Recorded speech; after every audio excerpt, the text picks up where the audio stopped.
आकाश को भी किसी परमाणु से मिलकर बना है ऐसा अभी तक पाया नहीं गया है। वायु के भी परमाणु की परिकल्पना, हालांकि दिखता नहीं, वायु के परमाणु भी दिखते नहीं है, परंतु उसकी परिकल्पना है क्योंकि हमारे त्वचा को स्पर्श कर रहा है, हमें रोक रहा है, तो उसमें भी परमाणु है तभी तो रोक रहा है हमें। जल आदि के तो परमाणु है तो स्पष्ट दिख ही रहा है, अग्नि के भी परमाणु है वो दिख ही रहा है, लेकिन आकाश का परमाणु है ये भी आज तक कोई पकड़ नहीं पाया। तो इसलिए वहां कह दिया जाता है कि जो बुद्धि से पकड़ में नहीं आता कह देते हैं कि आकाश नित्य है, ये न उत्पन्न होता है और न ही नष्ट होगा। परंतु वेद कहता है कि आकाश उत्पन्न भी होता है, नष्ट भी होता है। और जो वेद को मानने वाले हैं, वेद को मानने वाले सारे दर्शन है, परंतु सामने व्यक्ति कौन है उसको समझाने के लिए ऐसा उनको कहना पड़ता है। ऐसा नहीं है कि जो न्याय वैशेषिक हैं वो वेद नहीं मानते, वेद वैदिक दर्शन है, परंतु सामने वाला बौद्ध है। बौद्ध का मतलब होता है कि जो केवल बुद्धि से सोचता है, केवल बुद्धि के स्तर पर सोचता है, वेद को प्रमाण नहीं मानता। कहते हम वेद को नहीं मानेंगे, हमको बुद्धि से समझाओ, तर्क से समझाओ। तो ऐसे बौद्धिक लोगों के लिए, ऐसे बौद्ध लोगों के लिए महर्षियों ने न्याय वैशेषिक दर्शन की रचना की। जो नास्तिक है उनको कैसे समझाना है? उनको सीधे सीधे आप कहेंगे कि वेद में ऐसा कहा है तो नहीं मानेंगे, उनकी श्रद्धा नहीं है वेद में। तो ऐसे लोगों के लिए न्याय आदि का सहारा लेकर के महर्षि ने बताया। तो अब बताइए कि यहाँ तो आकाश ही ऐसा सूक्ष्म तत्व है कि उसको समझना बड़ा मुश्किल है, लेकिन महर्षि कपिल कहते हैं कि आकाश भी उत्पन्न हुआ है, क्योंकि वेद कहता है तस्मात् आत्मनः आकाशः सम्भूतः। तब उन्होंने कहा कि शब्द तन मात्र से मिलकर के आकाश बनता है, और शब्द तन मात्र भी जो है अहंकार से उत्पन्न होता है, अहंकार भी जो है महतत्व से उत्पन्न होता है, महतत्व भी जो है मूल प्रकृति से उत्पन्न होता है। ऐसा क्रम बताया। तो अब वहां तक समझना बड़ा मुश्किल है, इसलिए कह दिया कि अणोह अणियान। तो अणोह अणियान सम, सूक्ष्म से भी अति सूक्ष्म है। कहने का मतलब है कि वो बुद्धि से पकड़ में नहीं आने वाला है, बुद्धि से पकड़ ही नहीं सकते, क्योंकि बुद्धि बनी है जगत के लिए, परमात्मा के लिए बुद्धि नहीं बनी है। बस बुद्धि इतनी ही बनी है परमात्मा के कार्य में कि एक बार देख लो, इस जगत को देख कर सोच विचार कर लो कि है कि नहीं है, इसके मूल में कोई चेतन है कि नहीं है। बस इतना ही जिसने निर्णय कर लिया, समझिए कि उसकी बुद्धि की सार्थकता है। इतना ही यदि समझ में नहीं आ रहा है कि इस जगत के मूल में कोई जगदीश्वर है, चेतन है, इस शरीर के बीच में कोई एक शरीरी आत्मा है, यदि किसी को इतना ही समझ में नहीं आया तो समझ लीजिए कि बुद्धू है, बुद्धि नहीं है उसके पास।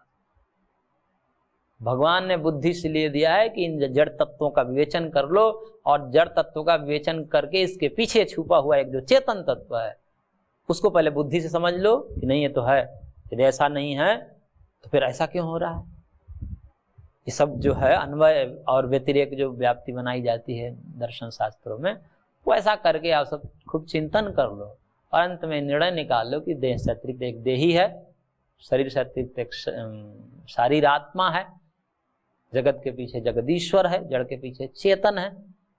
और इतना जिसने कर लिया उसकी बुद्धि की सार्थकता है। और फिर उसको प्राप्त करना, जब उसको प्राप्त करने जाते हैं तो फिर कहते हैं कि फिर बुद्धि से ऊपर उठना पड़ता है। समाधि में क्या होता है? योगश्चित्त वृत्ति निरोधा, बुद्धि से भी पार जाना पड़ता है। तो बुद्धि बनी है जगत के लिए, भगवान के लिए बुद्धि नहीं बनी। भगवान जो है बुद्धि से प्राप्त नहीं हो सकते, इसलिए कहा बहुत अति सूक्ष्म है, उससे किसी इंद्रियों से नहीं जान पाएंगे। और सर्वस्व धातारम, समस्त जगत के धारण करने वाले हैं, आधार है, जगदाधार है, जगत के आधार हैं, उनके धारण पोषण करने वाले हैं। सर्वस्व धातारम अचिंत्य रूपम, उनका रूप कैसा है? अचिंत्य है। अचिंत्य का मतलब कि चिंतन में नहीं आता। उनका रूप के चिंतन करने चले, जैसे वेद में जो शुद्ध स्वरूप बताया है भगवान के, वो जो निर्गुण स्वरूप, फिर तो दिमाग ही काम नहीं करता वहां, क्योंकि बुद्धि भी त्रिगुणात्मिका है। ये भी कुछ सोचती है तो गुणों के अनुरूप सोचती है, गुणवान चीज, गुण की परिकल्पना करती है। क्योंकि बुद्धि से हम कुछ सोचेंगे कि बुद्धि त्रिगुणात्मिक सत्व रज तमस से बनी हुई है, तो इसलिए गुणवान पदार्थ को तो समझ लेगी कि ये गुण है, इसमें गुणी है, ये गुण वाला है, ये द्रव्य है, तो गुण गुणी इस संबंध से जानती है। लेकिन जैसे ही कहा जाए कि न उसमें रूप है, देखिए रूप रस गंध शब्द स्पर्श ये सब गुण कहे जाते हैं। महर्षि कणाद ने 24 गुण बताए, रूप रस गंध शब्द स्पर्श संख्या परिणाम पृथक संयोग विभाग परत्व अपरत्व बुद्धि इच्छा द्वेष प्रयत्न सुख दुख ज्ञान गुरुत्व द्रवत्व स्नेह संस्कार धर्म धर्म शब्द 24 गुण बताए। तो इन गुणों से युक्त कोई द्रव्य है तो हमारे समझ में बात आती है कि जो रूप वाला है, इस प्रकार के रूप से युक्त है, इस प्रकार के रस से जो युक्त है, ऐसा उसमें रूप है, ऐसा रस है, ऐसा गंध है, ऐसा स्पर्श है, ऐसा समझाया जाए तो बुद्धि समझ लेती है।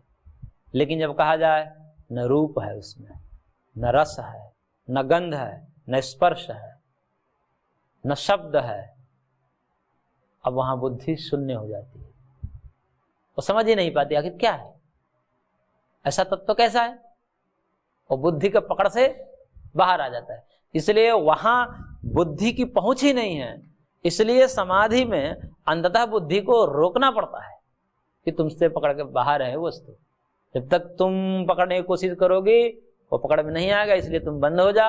और जैसे ही बंद होती है योगश्चित्त वृत्ति निरोध, यानी कि तस्याप निरोधे सर्वनिर्धान निर्बीज समाधि, जैसे असंप्रज्ञात समाधि में जाते हैं सब बुद्धि की वृत्तियां समाप्त हो जाती है, तब कहते हैं कि अब स्वरूपावस्थिति हो जाती है। अब उस जो स्वरूपावस्थिति है उसको कोई योगी कह भी नहीं सकता, क्योंकि अचिंत्य है, अव्याख्य है, अनिर्वचनीय है, उसका चिंतन नहीं कर सकता, पकड़ में नहीं आता। हालांकि उसको भी समझाने के लिए महर्षि ने खूब प्रयास किया, लेकिन समझा तो देते हैं, पर कई बार ऐसा लगता है समझते समझते कुछ नहीं समझे, लेकिन इतना तो होता है कि कुछ तो है, इतना विश्वास रहता है। पर कई बार ऐसा लगता है समझ जाते हैं तो फिर लगता है समझाएं कैसे। इसलिए पूर्व में भी भगवान ने कहा ये समझने वाले और समझाने वाले दोनों ही बड़े बिरले हैं। तो रूप कैसा है इनका? अचिंत्य रूप, अचिंत्य रूप है, बड़ा सूक्ष्म है। और आदित्य वर्णम, आदित्य वर्ण वाले हैं।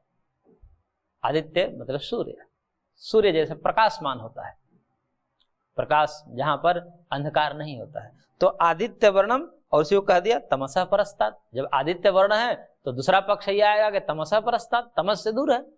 जहां आदित्य है, जहां प्रकाश है, वहां अंधकार कहाँ हो सकता है। तो प्रकाश जो है वह ज्ञान का, चेतनता का प्रतीक है। ज्ञान चेतनता, जैसे जहां चेतन होता है वहां क्या होता है? क्रिया होती है ना। जो भी चेतन होता है वो क्रिया करता है, हलचल करता है, गति करता है, जहां चेतनता होती है। जैसे रात्रि, घोर रात्रि में क्या होता है? सारे वस्तुएं जो हैं, सारे प्राणी जो है सो जाते हैं, चलना फिरना हिलना डोलना सबका बंद हो गया। तो अंधकार में क्या होगा? सबका हिलना डोलना बंद, मानो कि सब मृत्यु को प्राप्त हो गया, ऐसा लगता है। अब तो शहरों में अलग बात है, नहीं तो गांव में देखने को मिलता है कि 12 बजे के बाद देखिए सब झनझन कर रहा है पूरा गांव, कहीं कुछ खटर पटर नहीं हो रहा है, कोई लाइट भी नहीं, एकदम घोर अंधकार। तो ऐसे में सब कुछ शांत है, जैसा कि प्रलय है, झनझन कर रहा है सारा कोई। और जैसे प्रकाश आता है माताएं अपना बर्तन खटखटाने लगती हैं, और जो है किसान अपने पशुओं को इधर उधर करने लगते हैं, गाय बोलने लगती है, चिड़िया चहचहाने लगती है, सब हलचल में आ जाते हैं। तो प्रकाश क्या है? चेतनता का प्रतीक है। प्रकाश जैसे सूर्य आता है सब हलचल में आ जाते हैं। तो भगवान कैसे हैं? वो परम चैतन्य है। आदित्य वर्ण का तात्पर्य है कि वो चैतन्य स्वरूप है, वो कोई जड़ और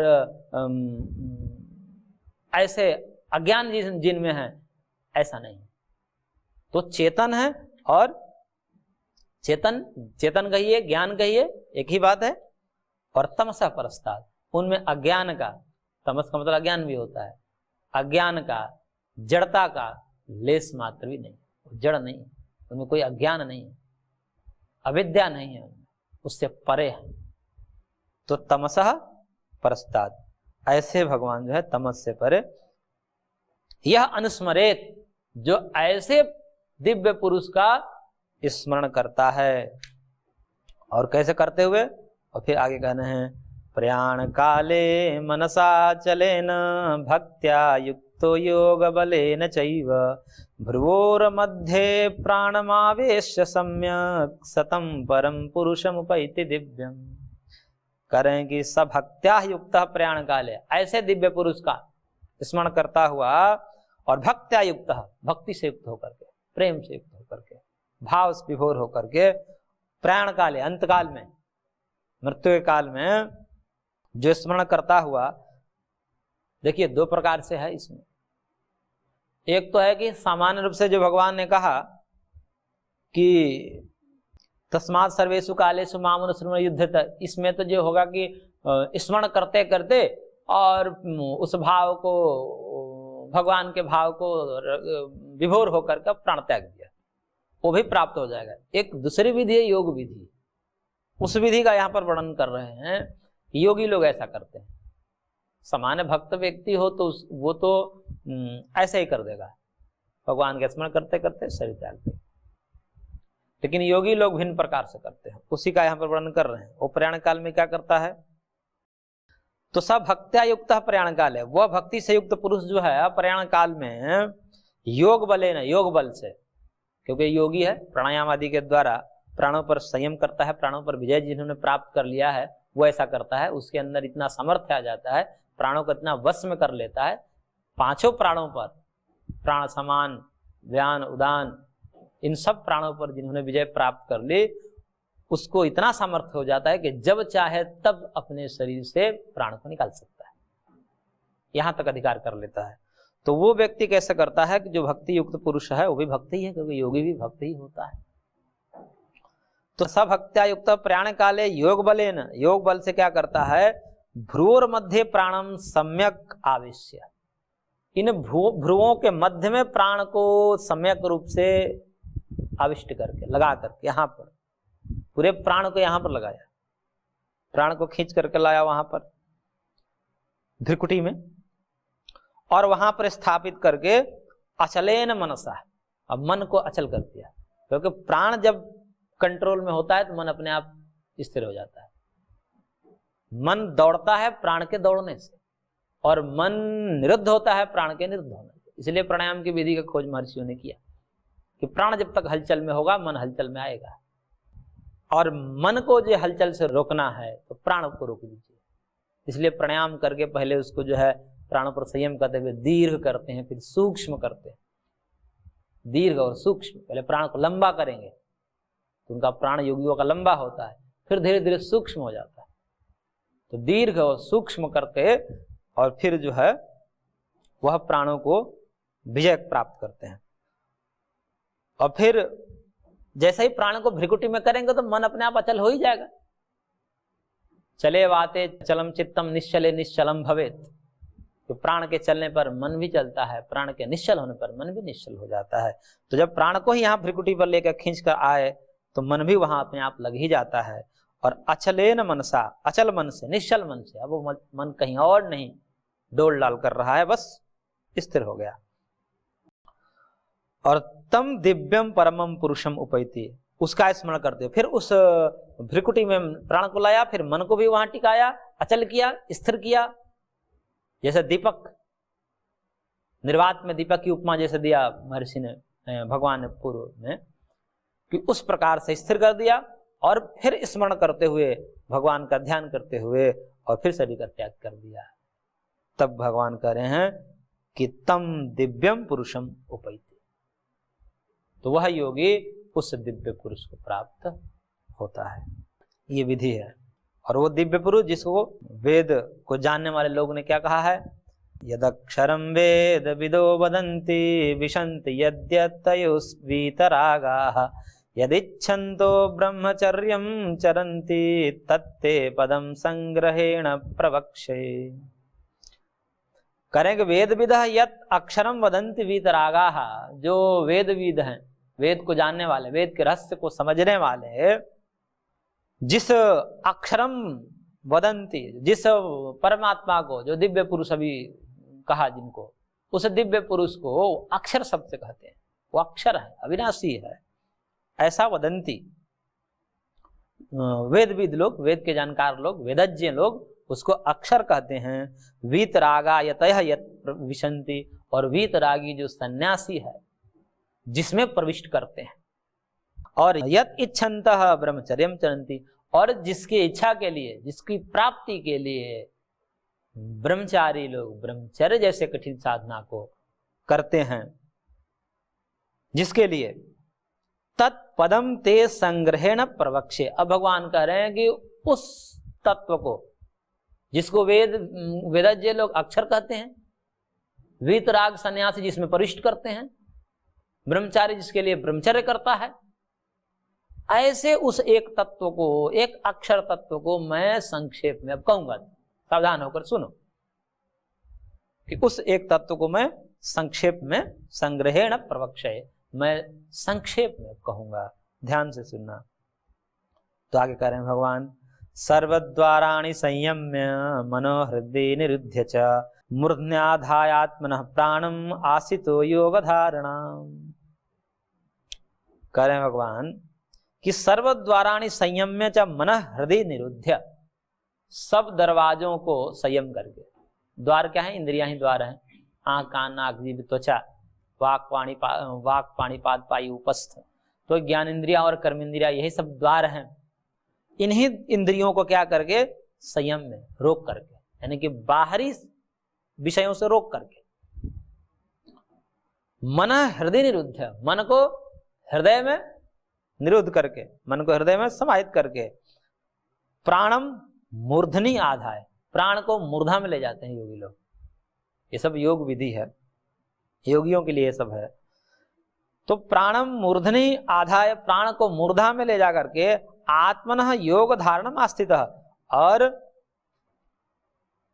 अपने आत्मा को क्या करते हैं? योग धारणम आस्थितः, योग में स्थित करते हैं अपने आप को। क्या करते हैं? योग में, यानी कि समाधि में स्थित करते हैं। प्राण को मूर्धा में ले गए, मन को हृदय में सन्निविष्ट किए, भाव विभोर हुए, और फिर क्या करते हैं? ये विधि है, किस प्राण त्याग करने की विधि, मरने की विधि है ये। शंकराचार्य ने एक प्रश्नोत्तरी में प्रश्न किया कि मरना किसका अच्छा, मरना किसका अच्छा? तो उन्होंने कहा कि मरना वही अच्छा जो फिर न मरे, जिसको फिर न मरना पड़े वही मरना है, बाकी मरना नहीं। तो मरने की विधि बता रहे हैं कि ऐसा देह त्याग करें कि फिर अब देह त्यागना ही ना करना पड़े कभी, यानी कि देह मिले ही नहीं। जब देह मिलेगा ही नहीं तो देह त्यागने का प्रश्न ही नहीं। इसलिए करें कि सारे इंद्रियों को संयम किया, मन को हृदय में निरुद्ध किया, प्राण को मूर्धा में ले गया और योगस्थ हो गया, समाधिस्थ हो गया। और फिर क्या किया? ओम इति एकाक्षरम ब्रह्म व्याहरन् मामनुस्मरन् यह प्रयाति त्यजन् देहं सयाति परमां गतिम्। तब कह रहे हैं भगवान, ओम इति एकाक्षरम ब्रह्म, ओम जो ये एकाक्षर ब्रह्म है, तस्य वाचकः प्रणवः, भगवान का जो नाम ओम है, ओमकार है, प्रणव है, उसका व्याहरण, उच्चारण करता हुआ धीरे धीरे वह खरी वाणी से पहले उच्चारण करेगा, और उच्चारण करके ये सब पूर्व में ही उच्चारण करके, और फिर मन को हृदय में करेगा, प्राण को मूर्धा में ले जाएगा, युवस्थ होगा। क्योंकि युवस्थ होने के बाद फिर उच्चारण नहीं कर पाएगा। जैसे चित्तवृत्ति निरुद्ध हो गई तो फिर उच्चारण नहीं कर पाएगा। तो व्याहरण का मतलब यहाँ पर उच्चारण करता हो तो वो पूर्व में ही होगा। ओम का उच्चारण करके, जैसे योगी लोग भाव पूर्वक ओम का उच्चारण करके, और फिर उपरोक्त क्रियाएं होंगी, जो ऊपर वाली क्रियाएं बताइए, सब दरवाजों को संयम करके, मन को हृदय में लगा करके, और प्राण को मूर्धा में ले जाकर व्यवस्थ होकर के, और फिर माम अनुस्मरण, वहां मेरा अनुस्मरण करता हुआ देहम त्यजन प्रयाति, इस देह का त्याग करके यहां से जाता है, तो सह परमाम गति में जाती, वही श्रेष्ठ गति, उत्कृष्ट गति को प्राप्त होता है। यानी कि वो गति क्या है कि अब आना जाना नहीं पड़ेगा। इस प्रकार से जो देह त्याग करता है उसको अब आज आना जाना नहीं होता है, तो वही परम गति है। परम गति का मतलब श्रेष्ठ गति, अब आना ही जाना ना पड़े, अब भाव बंधन छूट गया।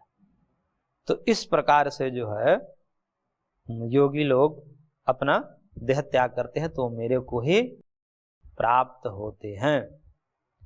परंतु यह है तो कठिन, इसके लिए तो प्राण को संयम करना पड़ेगा, प्राण को संयम करना, दीर्घ सूक्ष्म करना पड़ता है।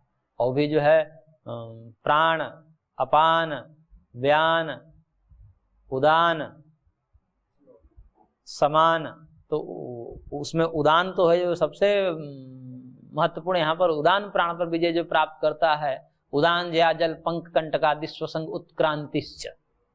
महर्षि पतंजलि ने एक सूत्र दिया, उसमें कहा कि उदान प्राण पर संयम जिसने कर लिया, पहले तो प्राण पर, प्राण का मतलब जो हृदय में रहता है, जिसका स्थान नासिका से लेकर के हृदय पर्यंत है, उसको प्राण कहते हैं। अपान जो है जो नाभि से नीचे है, मलमूत्र आदि का विसर्जन करने में जो वायु काम, उसको अपान वायु कहते हैं। समान जो है ये जठराग्नि में है, जो जठराग्नि को प्रदीप्त करता है, जो समान है। व्यान कहते हैं जो पूरे नस नाड़ियों में व्याप्त है, पूरे शरीर में व्याप्त है, नसों में रुधिर का प्रवाहमान हो रहा है उस समान प्राण के कारण। और एक उदान होता है, उदान का मूर्धा में होता है, जैसे मूर्धनी व्यवस्थित कहा भगवान ने, मूर्धा में व्यवस्थित, तो मूर्धा वाले प्राण जो है उसका नाम उदान है। उदान प्राण नासिका से ऊपर मूर्धा में रहता है। इस प्राण पर यदि किसी ने विजय प्राप्त कर लिया तो उसके लिए तो महर्षि ने, पतंजलि ने एक सूत्र जो मैंने अभी कहा, उदान जया जल, तो उदान जया जल पंख कंटकादिस्वसंग, उदान प्राण पर जिसने विजय प्राप्त कर लिया तो कहते हैं कि जल कंटकादिस्व, जल कंटकादियों में, जल मतलब जल, पानी में, कांटे में, कीचड़ में कहीं डूबेगा नहीं, उसके ऊपर ही चलेगा, जल के ऊपर चलेगा, ऐसे कांटे के ऊपर भी चलेगा, उसको चुभेगा नहीं कांटे, इतना हल्का हो जाएगा। तो उदान जया जल पंख कंटकादिषु असंग, उसमें लिप्त नहीं होता, कीचड़ के ऊपर भी चलेगा, पानी के ऊपर भी चलेगा, फूल के भी ऊपर चलेगा, यहां तक तो कहते हैं कि सूर्य के रश्मि का आलंबन बना करके वो सूर्यलोक में चला जाएगा, इतना सूक्ष्म हो जाता है अपने शरीर। और उत्क्रांति से मतलब कि शरीर से उत्क्रमण का समय जब आता है प्राण काले, अभी जो प्रसंग चल रहा है, इसी प्रसंग में उसी प्राण के जीतने के बाद फिर उत्क्रांति करता है, उत्क्रमण करता है, यानी कि अपने देह से शरीर को, आत्मा को निकालता है, उदान प्राण को जीत लेने के बाद। तो बड़ा कठिन मार्ग है, योगी लोग करते हैं, जन्म जन्मांतर की साधना है। लेकिन यदि ऐसा ना होगा तो क्या होगा, फिर मुक्ति नहीं होगी, भगवान प्राप्त नहीं होगे। तो उसके लिए कह रहे हैं ऐसी बात नहीं है, भगवान कहे कि सुलभ भी मार्ग है। तो उसके लिए कह रहे हैं अनन्य चेता सततम यो माम स्मरति नित्यशः तस्याहम सुलभ पार्थ नित्य युक्त योगिनः। कह रहे हैं कि देखिए सबसे सुलभ बता रहे हैं उपाय, ये तो योगियों के लिए दुर्लभ है, सबके लिए संभव नहीं है, लेकिन हम जैसे लोगों के लिए कह रहे हैं कि सुलभ मार्ग ये है कि हे पार्थ, मयि अनन्य चेता नित्यशः सततम माम स्मरति। अनन्य चेता होकर के, जिसका चित्त अन्य किसी में नहीं लगता, मतलब अपने चित्त को ही भगवान को ही दे रखा है जिसने। ये होता नहीं, कहते हैं कि दिल किसी को दे दे, बोले कि दिल अपने दिलदार को दे दे, बोले कौन है दिलदार, तो भगवान है। उन्हीं को जिन्होंने अपने सब कुछ दे दिया, अपने दिल को भी, अपने हृदय को भी, अपने चित्त को भी उन्हीं को दे दिया। इसलिए कृष्ण का अर्थ ही हमने पूर्व में कहा था कि जो योगियों के भी चित्त को आकर्षित कर ले, वो कृष्ण है, वो भगवान का नाम है। तो ऐसे योगियों के चित्त वो आकर्षित करने वाले जो भगवान हैं, कृष्ण हैं, उन्हीं में जिसका चित्त रमा हुआ है वही अनन्य चेता है। तो अनन्य चित्त होकर के नित्यशः और सततम, दो शब्द दिए भगवान ने। नित्यशः मतलब रोज रोज, और सततम मतलब निरंतर, अखंड स्मृति। अखंड स्मृति जब बन जाए तब तक जो है बात नहीं बनती, जब तक स्मृति अखंड नहीं होती। कहते हैं ना कि भगवान नहीं मिलते, इतने दिन तक हमने भजन किया, फिर हम अपनी स्थिति को देखते हैं तब पता चलता है कि हमारी स्मृति तो अखंड खंड है। ध्यान के समय कुछ समय भगवान याद आते हैं, उसके बाद याद नहीं आते। तो यदि स्मृति अखंड हो जाए, नित्यशः और सततम, रोज रोज और निरंतर, 24 घंटा, सोने में भी यदि भगवान आ जाए, स्वप्न में भी भगवान आ जाए, सुसुप्ति में भी भगवान में ही चित्त रमण करे, ऐसी स्थिति आ जाए, तो उसके लिए कह रहे हैं भगवान कि सत्यम माम स्मरति, इस प्रकार से मेरा जो स्मरण करता है, अभ्यास की महिमा है। तो अनन्य चेता नित्य स सत्यम माम स्मरति तस्य नित्य युक्त योगिन, उस नित्य युक्त योगी के लिए, वो भी एक योगी है, एक तो ये योगी है कि अंतिम में जो है अपना योगस्थ होकर के शरीर का त्याग कर रहा है, और एक है कि जो निरंतर ऐसा भगवान में अपने चित्त को लगाया हुआ है, ऐसा अभ्यास बनाया हुआ है कि निरंतर सतत भगवान का स्मरण किया है। तो ऐसे नित्य स्मरण करने वाले योगियों के लिए, व्यक्तियों के लिए भगवान कह रहे हैं कि अहम सुलभ, मैं सुलभ। फिर इसको जो है पिछले वाले जो बातें हैं वो न भी करे तो भी चल जाएगा। वो प्राण पर संयम करके प्राणायाम के माध्यम से, और फिर जो है मन को हृदय में निरुद्ध करके और प्राण को मूर्धा में ले जा करके या भ्रू और मध्य में भ्रिकुटी में स्थित करके योगस्थ करके समाधिस्थ करके वो न भी कर पाए तो भी भावपूर्वक भगवान का चिंतन करता हुआ अपना शरीर त्याग दे, तो भी भगवान कह रहे हैं कि उसके लिए मैं सुलभ हूं। सुलभ मतलब मैं आराम से प्राप्त हो जाता हूं। कष्ट मतलब पिछले वाले जो कष्ट हैं प्राणायाम वाले, वो करना नहीं पड़ता है। और फिर इसका फल क्या है? तो भगवान कह रहे हैं मामुपेत्य पुनर्जन्म दुःखालयम शाश्वतम नाप्नुवन्ति महात्मानः संसिद्धिं परमां गताः। कह रहे हैं कि परमां संसिद्धिं गताः परमात्मनः मामुपेत्य दुःखालयम अशाश्वतम पुनर्जन्म नाप्नुवन्ति। कह रहे कि मेरे को प्राप्त होकर के परम संसिद्धिम गताः महात्मा, ये महात्मा कैसे सिद्धि को प्राप्त किए हैं? परम सिद्धि को प्राप्त हुए हैं, परम श्रेष्ठ गति को प्राप्त किए हुए हैं। क्योंकि भगवान को प्राप्त करना ये महासिद्धि है। एक तो सामान्य सिद्धियां होती है और भगवत प्राप्ति महासिद्धि है, यानी कि वह अब शाश्वत ब्रह्म को प्राप्त हो जाता है, शाश्वत स्थिति को प्राप्त हो जाता है। अब दुख में नहीं जाएगा, क्योंकि दुखालय जो शरीर है वही नष्ट हो गया। तो पुनर्जन्म ही खत्म हो गया। पुनर्जन्म के नाश से दुखों का नाश हो गया, और भगवत प्राप्ति से पुनर्जन्म का नाश होता है और पुनर्जन्म के नाश से दुखों का नाश होता है। तो इस प्रकार भगवान ने यह क्रम बताया। तो आज की कक्षा को हम यहीं पर विराम देते हैं, शेष अगले अंक में।